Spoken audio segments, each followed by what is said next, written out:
नमस्कार फ्रेंड्स।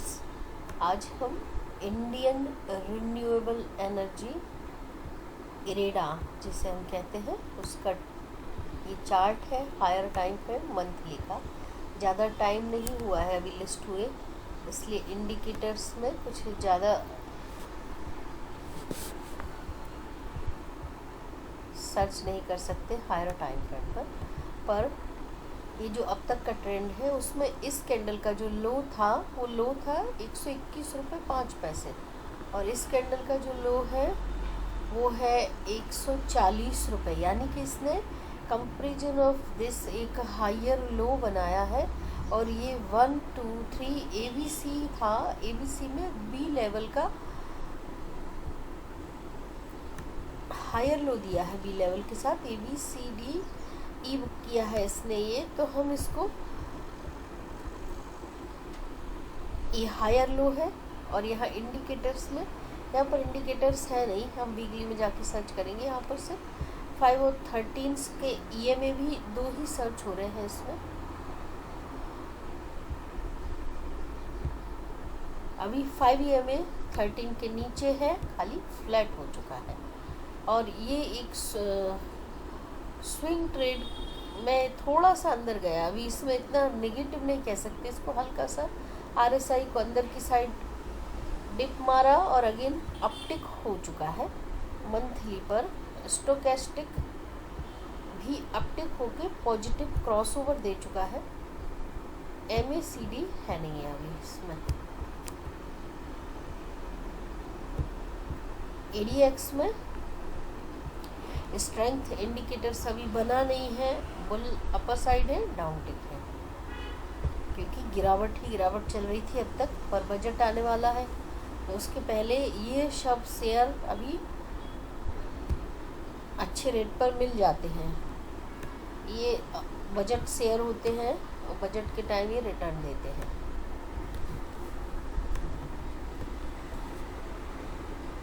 और इसने कल के दिन जो रिजल्ट दिए थे वो अच्छे रिजल्ट थे इसके। अब इसके वीकली चार्ट पर चलते हैं। तो वीकली चार्ट के बेसिस पर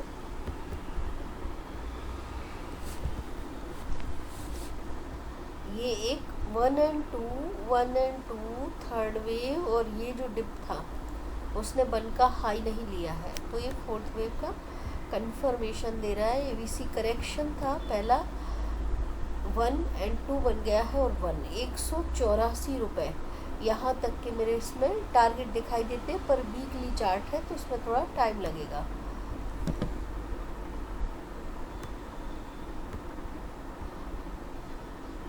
अब डाउ थ्योरी के बेसिस पर देखते हैं तो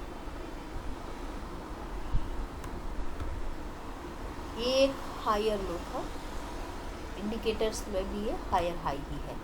तो हायर हाई हायर लो का कंफर्मेशन दे रहा है। स्टोकेस्टिक में डाइवर्जेंस दे रहा है।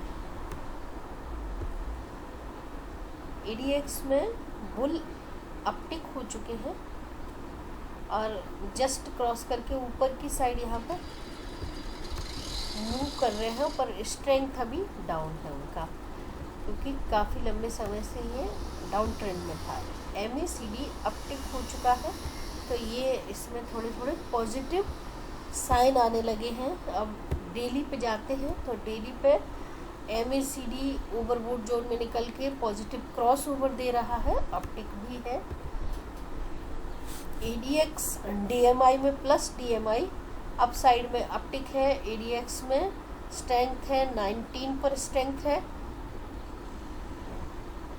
बियर डाउन टिक है, स्टोकेस्टिक भी अपटिक है। सारे इंडिकेटर्स पॉजिटिव साइन दे रहे हैं। ये एक वेव 1 का कंफर्मेशन था इसमें।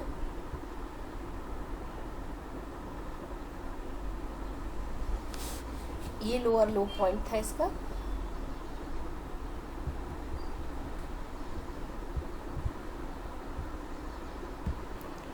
इस कैंडल का लो एंड इस कैंडल का लो, ये एक लोअर लो है 140 रुपये 60 पैसे, 140 रुपये 140 रुपये 10 पैसे। तो ये 140 रुपये इसके कंपेरिजन में एक लोअर लो है। तो एक वेव 1 था 1 2 3 4 5 and correction ABCDE correction, and again इसमें इस लेवल और इस लेवल के बीच में प्राइस में हायर लो है, जबकि RSI में लोअर लो है। एक डबल बॉटम का कंफर्मेशन हो रहा है इधर। यहाँ पर भी प्राइस में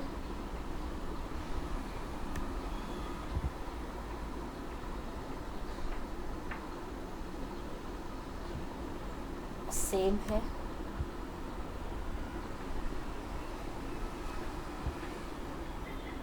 हमें खाली डाइवर्जेंस चेक करने हैं, और यहाँ पर हायर लो ही, खाली स्टोकेस्टिक इसमें डाइवर्जेंस दे रहा है।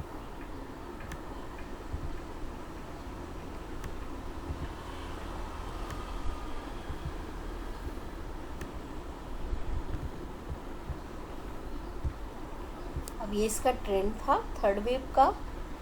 2.6 का इसने टारगेट दिया था 310 रुपये का, वहाँ से आधा हो चुका है। 50% करेक्शन, 50% से भी ज़्यादा करेक्शन दिया था इसने।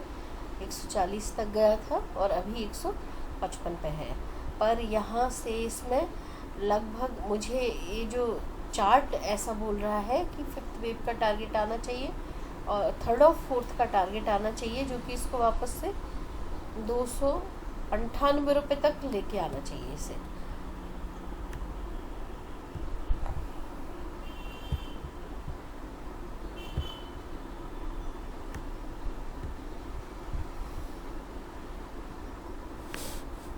ये 5th of 1 था, ये 5th of 2 है, और 5th of 1 short term trading prospective से जो टारगेट बनेगा वो बनेगा 185 रुपये का बनेगा।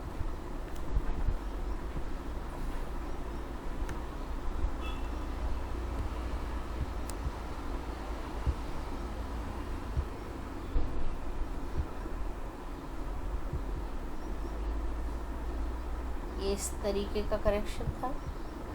वेव 1 में डायगोनल बनाया था इसने।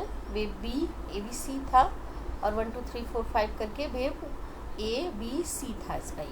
ये फोर्थ वेव इस तरीके की थी।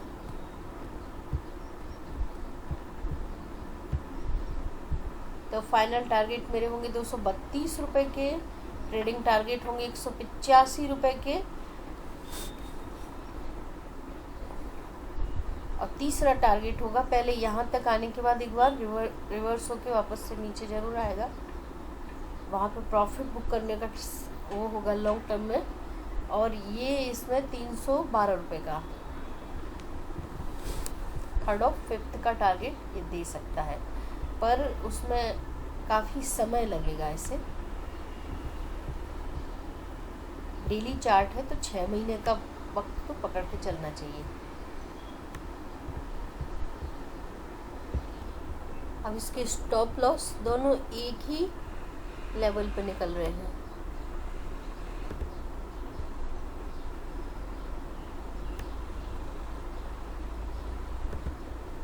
₹140 और 140 रुपये कुछ पैसे, तो दोनों कुछ 50 पैसे का डिफरेंस है। Stop loss, real stop loss और ट्रेडिंग स्टॉप लॉस दोनों एक ही जगह है, तो इसकी तो बने रहने का शेयर है। खरीद के कैश में खरीद के इसको रख लो, क्योंकि इसके रिजल्ट अच्छे आए हैं तो बजट तक ये अच्छा रिटर्न दे सकता है। ये ट्रेडिंग का शेयर नहीं है, इन्वेस्टमेंट का शेयर है।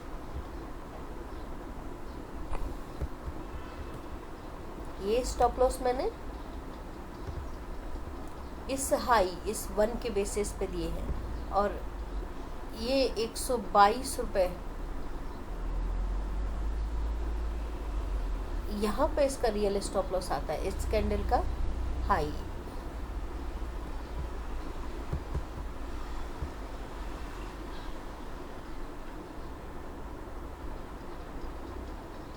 ₹121। ये मेरे से मिस्टेक हुआ है, ये यहाँ पर 140 रुपये इसका ट्रेडिंग स्टॉप लॉस है और 121 रुपये इसका रियल स्टॉप लॉस आएगा, क्योंकि वेव 1 का हाई ही इसका स्टॉप लॉस होगा और ये एक फोर्थ वेव कंसीडर हो रही है, इसलिए वेव 1 कभी क्रॉस नहीं करती है वो, इसलिए उसका हाई वहाँ पर रियल स्टॉप लॉस रहेगा। Thank you so much.